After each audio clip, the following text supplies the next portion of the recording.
सबसे ज्यादा भ्रष्टाचारी परिवार अगर कोई है, केवल भारत में नहीं पूरे विश्व में, तो वो गांधी परिवार है।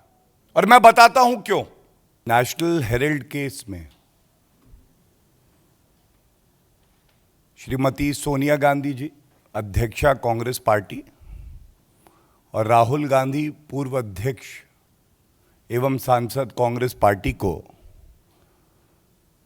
ईडी द्वारा, एनफोर्समेंट डायरेक्टरेट द्वारा समन भेजा गया है।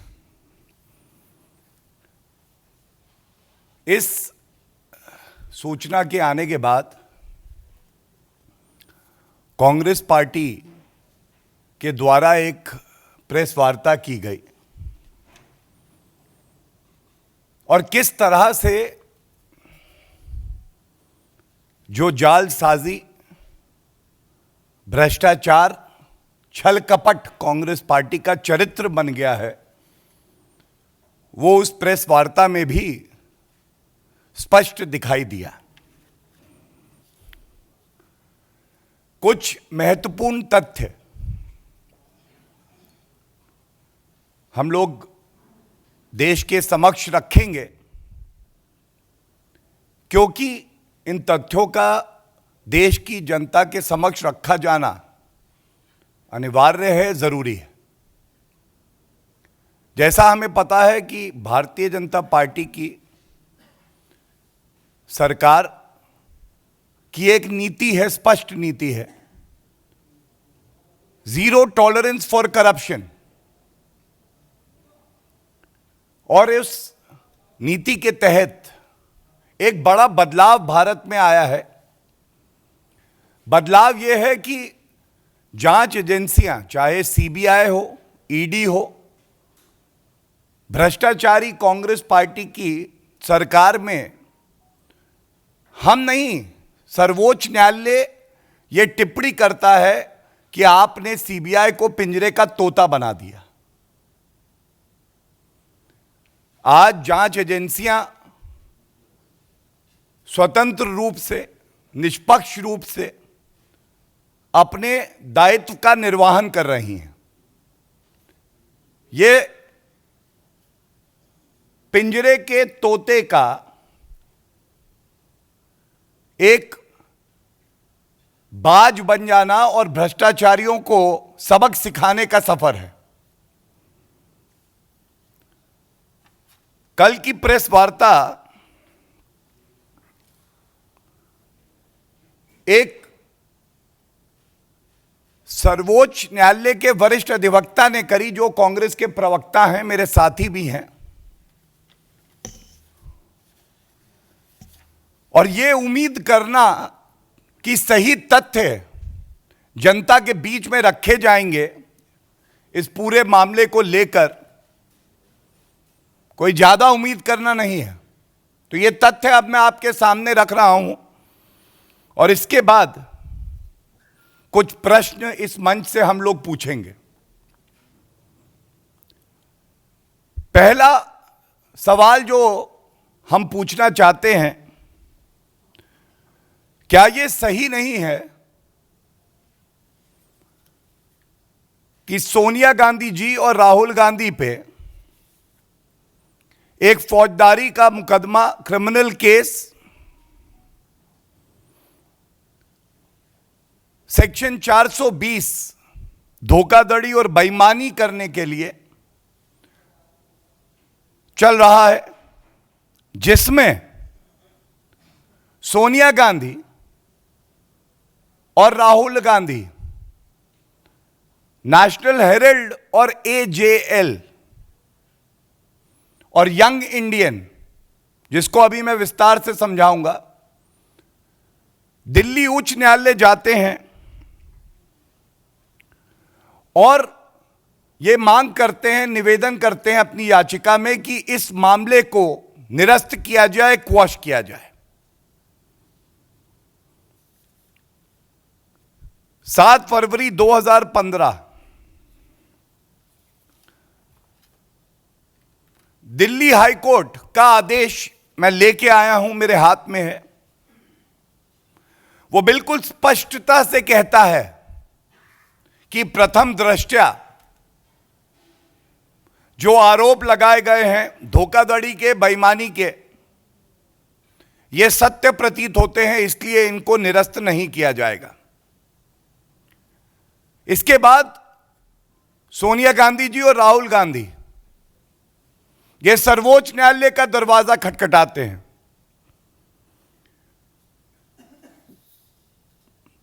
12 फरवरी 2016, और मैं शब्दशः पढ़ देता हूं जो सर्वोच्च न्यायालय ने अपने आदेश में कहा। The supreme court stated, and I quote, insofar as the determination rendered by the High Court in rejecting the prayer for quashing the proceedings against the petitioner is concerned, we find no justification in interfering therewith. प्रथम दृष्टया जांच में ऐसे साक्ष्य आए कि Delhi high court और माननीय सर्वोच्च न्यायालय दोनों ने इस मामले को क्वॉश करने से मना कर दिया, तो कांग्रेस पार्टी की यह जिम्मेदारी क्या नहीं बनती है कि इन तथ्यों को भी अपनी प्रेस कॉन्फ्रेंस में जनता से बांट लेते, बताते उन्हें। यह तो हो गया सच्चाई को दबाने का कार्य। अब ये जो तथ्य मैं रखने जा रहा हूं, ये सारे के सारे न्यायालय के आदेशों से, इनकम टैक्स डिपार्टमेंट और एपेलेट ट्राइब्यूनल जो इनकम टैक्स का है उसके आदेश से लिए गए हैं। ये सवाल सोनिया गांधी जी और राहुल गांधी आपसे देश की जनता पूछ रही है। ये पहले तथ्य रख दूं। एसोसिएटेड जर्नल लिमिटेड नामक एक कंपनी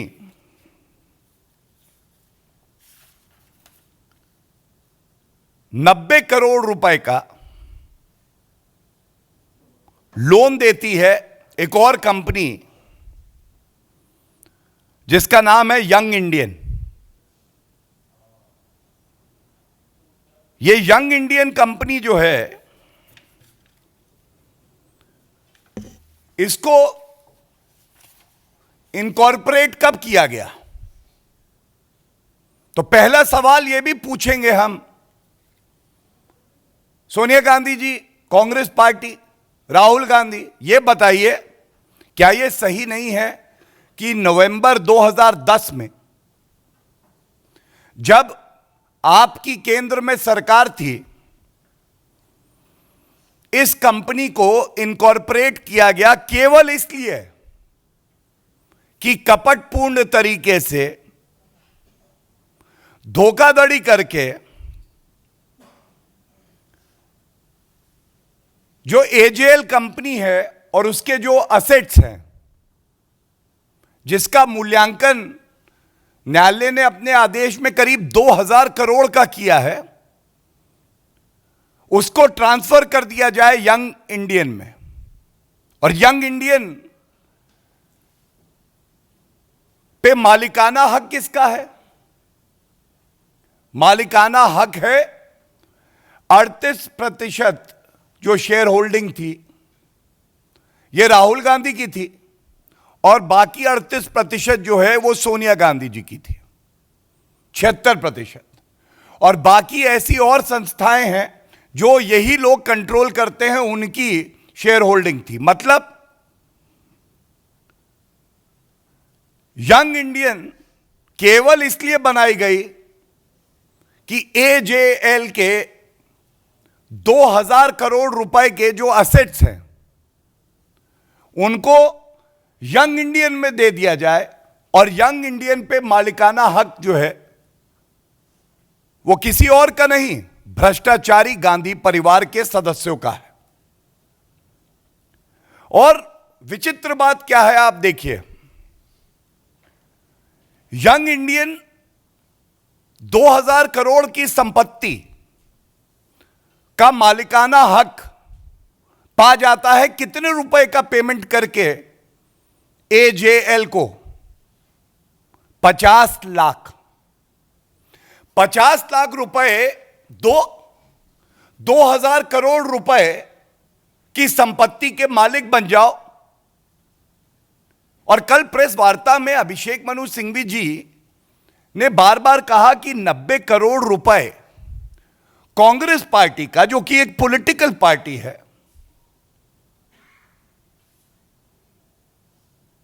यह लोन दिया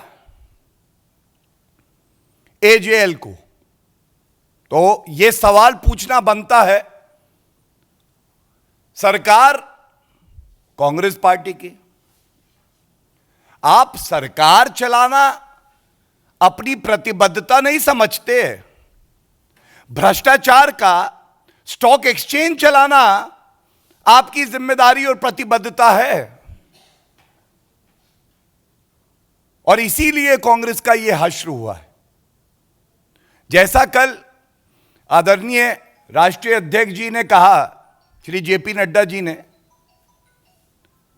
ये वो भ्रष्टाचारी हैं जो जब पकड़े जाते हैं तो हो हल्ला तो करते हैं, लेकिन ये सही तथ्य भी जनता के समक्ष नहीं रखते। कौन चोर बोलेगा कि मैंने चोरी की है?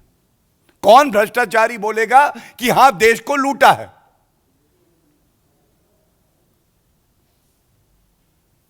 और भ्रष्टाचारी हैं, कह रहे थे डरेंगे नहीं, झुकेंगे नहीं, सीना ठोक कर सामना करेंगे। तो सुन लीजिए, सारे भ्रष्टाचारी पकड़े जा रहे हैं बारी बारी, और भ्रष्टाचारियों को डरना भी होगा, कानून के सामने झुकना भी होगा, और चोरी करके सीना जोरी मत करिए। यह बिल्कुल उचित नहीं है।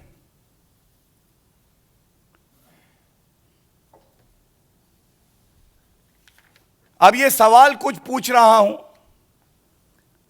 उम्मीद है कि अगर हिम्मत होगी तो सोनिया गांधी जी खुद देश के सामने आएंगी। इस देश ने बहुत सम्मान दिया है आपके परिवार को, आपको, राहुल गांधी को। कल यह कहा गया कि एजेएल, नेशनल हेराल्ड की बहुत बड़ी एक विरासत है, महात्मा गांधी जी का नाम लिया गया, और भी जो सम्मानित भारत के आदर्श नेता रहे उनका नाम लिया गया। अगर आप विरासत ही बचा रहे थे तो उसी विरासत को आपने यंग इंडिया, इसको बेच दिया। ये कैसा विरासत बचाना है कि विरासत को बचाते बचाते आपने उसका दाम लगा के और यंग इंडियन नामक कंपनी जिसके आप मालिक हैं उनको बेच दिया। दूसरी बात ये बताइए, ये जो यंग इंडिया कंपनी आपने इनकॉर्पोरेट करी, ये 2010 में करी, 3 महीने के अंदर अंदर from incorporation to asset transfer 2000 crore का ये पूरा हो गया। क्या यह बात सत्य नहीं है कि एक जल्दबाजी थी आपको कि ये 2000 करोड़ रुपए का मालिकाना हक आपका हो जाए? ऐसी क्या जल्दबाजी थी? और इनका जो मोटिव था, हर क्राइम के पीछे एक मोटिव होता है, मोटिव यही था कि सबसे पहले हम अपनी सत्ता का दुरुपयोग करके लाभ लें, 2000 करोड़ रुपए के जो असेट्स हैं उस पे हमारा मालिकाना हक हो जाए, और कर की चोरी, टैक्स इवेजन, 1 रुपया टैक्स ना देना पड़े, इस मंशा से यह किया गया। तो यह सवाल पूछा जाएगा आपसे कि क्या आपने 1 रुपया भी टैक्स सरकार को उस वक्त दिया? मेरा तीसरा सवाल यह है, यह तथ्य तो आपने स्वीकारे हैं, 90 करोड़ रुपए एक पॉलिटिकल पार्टी, कांग्रेस पार्टी, जिसको भ्रष्टाचारी पार्टी भी कह सकते हैं, अपने खाते से, जो कि आम आदमी डोनेशन देता है, एक कंपनी को देती है लोन के तहत। 90 करोड़ का यह लोन है। 2000 करोड़ रुपए की संपत्ति उस कंपनी के पास है। तो क्या वो संपत्ति का कुछ अंश बेच के 5% से भी कम आएगा, इस लोन को नहीं चुका सकता था? और अगर ये 90 करोड़ का लोन कांग्रेस पार्टी ने दिया, तो ये जो संपत्ति और मालिकाना हक कंपनी पे है, ये तो कांग्रेस पार्टी के पास आ जाना चाहिए था। ये एक और जो भ्रष्टाचार का आपने छोटा सा बच्चा कंपनी के नाम पे यंग इंडियन बना के और खुद सारी संपत्ति को हथिया लिया। ऐसा क्यों किया सोनिया गांधी जी, ये जरूर बताइएगा। तीसरी बड़ी बात एक और बहुत महत्वपूर्ण है, यह उच्च न्यायालय के आदेश में है। नेशनल हेराल्ड बिल्डिंग जो एजेएल द्वारा ओन की जाती है, उस इकलौती बिल्डिंग से 60 लाख रुपए महीना, 60 लाख रुपए महीना रेंटल इनकम थी। जिस कंपनी के पास एक संपत्ति से 60 लाख रुपए रेंटल इनकम आ रही है, तो क्या वो यंग इंडियन की जगह जिसने 50 लाख रुपए दिए हैं, ये रकम नहीं दे सकती थी?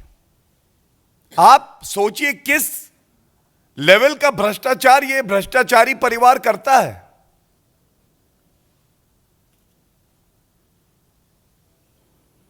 और इसके साथ ही इनकम टैक्स डिपार्टमेंट ने आदेश पारित किया 2017 दिसंबर में, और उसमें बिल्कुल स्पष्ट लिखा है कि सोनिया गांधी और राहुल गांधी को 414 करोड़ रुपए का 414 करोड़ रुपए का मुनाफा हुआ इस घोटालेबाजी से, इस छल कपट से। और आदेश दिया गया कि 250 करोड़ रुपए टैक्स भरें। इसके खिलाफ सोनिया गांधी, राहुल गांधी, तमाम और ऑफिस बेरर्स जो उच्च पदों में कांग्रेस में रहे हैं, न्यायालय भी गए, लेकिन उनको रिलीफ नहीं मिला। वो सवाल है जो आज देश की जनता सोनिया गांधी और राहुल गांधी से पूछ रही है। एक दो बातें और कह के मैं इस प्रेस वार्ता को अंत करूंगा। हर बात पे कहते हो राजनीतिक द्वेष है, हर बात पे कहते हो कि राजनीतिक द्वेष है। देश को यह क्यों नहीं बताते कि इसी मामले में तुम बेल पर हो? सोनिया गांधी और राहुल गांधी पहला तथ्य इस मामले में बेल पर हैं। ये कहते हैं कि 7 सालों से कोई कार्रवाई नहीं हुई थी, यह भी झूठ है। क्या यह सत्य नहीं है सोनिया गांधी जी की मई 2019 में ईडी ने ही 65 करोड़ रुपए की संपत्ति को जब्त किया था? आपके पास समय था, आप न्यायालय गए, क्या न्यायालय ने कहा कि यह गलत जब्त किया है? अगर प्रोसीड्स ऑफ क्राइम से कोई संपत्ति अर्जित की जाएगी तो उसको जब्त भी किया जाएगा और सुनिश्चित किया जाएगा कि उसका प्रयोग जनता के हित के लिए हो, गांधी परिवार के हित के लिए नहीं। सबसे ज्यादा भ्रष्टाचारी परिवार अगर कोई है, केवल भारत में नहीं पूरे विश्व में, तो वो गांधी परिवार है। और मैं बताता हूं क्यों। एक परिवार 3 सदस्य, सोनिया गांधी बेल पर बाहर भ्रष्टाचार का आरोप, राहुल गांधी बेल पर बाहर भ्रष्टाचार का आरोप, रॉबर्ट वाड्रा एंटीसिपेटरी बेल लेते हैं जमीन घोटाले, लंदन में संपत्ति है, भ्रष्टाचार का आरोप।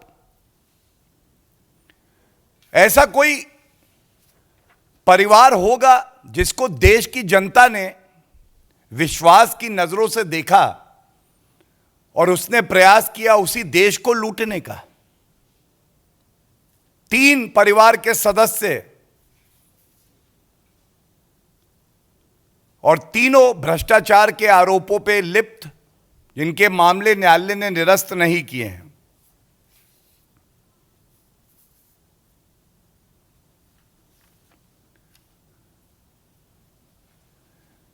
ये तथ्य इसलिए बड़े महत्वपूर्ण हैं क्योंकि जो जांच एजेंसियां हैं जो अपना कार्य कर रही हैं ईमानदारी और निष्ठा से, कल की प्रेस वार्ता में जिन शब्दों का उपयोग किया गया है वरिष्ठ नेताओं द्वारा कांग्रेस के, पालतू चहेते, एक समय जब कांग्रेस पार्टी की सरकार थी, मैं तब भी इस शब्द का प्रयोग नहीं करूंगा, लेकिन यही सोनिया गांधी, राहुल गांधी सीबीआई, ईडी के डायरेक्टर को समन करते थे और रिपोर्ट बदलवा देते थे, क्योंकि सर्वोच्च न्यायालय ने कोलगेट मामले में कहा। और अब कानून की ताकत और जांच एजेंसियों की ताकत है कि जब वो समन भेजते हैं तो सोनिया गांधी थरथर कांपती हैं, राहुल गांधी जानते हैं उन्होंने भ्रष्टाचार किया है तो घबरा जाते हैं, और किसी को बख्शा नहीं जाएगा। यह देश आगे बढ़ रहा है, भ्रष्टाचार स्वीकार्य नहीं है, और कोई भी व्यक्ति हो, सोनिया गांधी जी हो, राहुल गांधी हो, कानून से ऊपर आप नहीं हैं। इस देश का कानून सब पर बराबर लागू होता है, और यह आपका जन्म सिद्ध अधिकार नहीं है कि आप भ्रष्टाचार करेंगे, और जांच एजेंसियां आपको कानून का पालन करते हुए बुला भी नहीं सकती।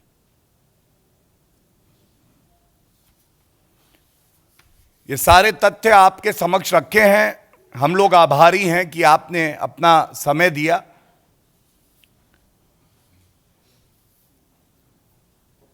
ये राजनीतिक द्वेष से किया जा रहा है, ये कहना कितना अनुचित है ये आपके समक्ष रख चुके हैं। और इस बात से अंत कर देता हूं, पिछले 8 साल में देश में बड़े परिवर्तन आए हैं। जांच एजेंसियां स्वतंत्र हुई हैं, निष्पक्ष रूप में कार्य कर रही हैं और निर्भीकता से कार्य कर रही हैं। और ये चुनौती दे के अपनी बात को खत्म करूंगा कि एक फैसला सर्वोच्च न्यायालय या उच्च न्यायालय का दिखा दे गांधी परिवार या विपक्षी पार्टियां, जिसमें सर्वोच्च न्यायालय या उच्च न्यायालय ने कहा हो कि ये जो कार्रवाई है ये राजनीतिक द्वेष के कारण क्वॉश की जाती है। एक मामला नहीं। धन्यवाद।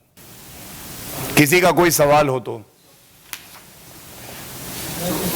Mr. Smriti Irani delivered charge against Arvind Kejriwal and his cabinet minister. So he came back and saying that rather he brought Mohalla clinics to Delhi, and that's why Satyendra Jain should be given Padma Vibhushan. So what would you respond to that? देखिए, जैसी मेरी जानकारी है इस विषय पर स्मृति ईरानी जी ने कल एक प्रेस वार्ता करी थी और आज भी वो इस विषय पर पत्रकारों से बातचीत करेंगे। मैं कुछ ज्यादा ना कहते हुए केवल एक बात कहूंगा अगर भ्रष्टाचारियों को दर्द हो रहा है तो ये देश के लिए अच्छा है और न्यायालय में सबकी आस्था होनी चाहिए।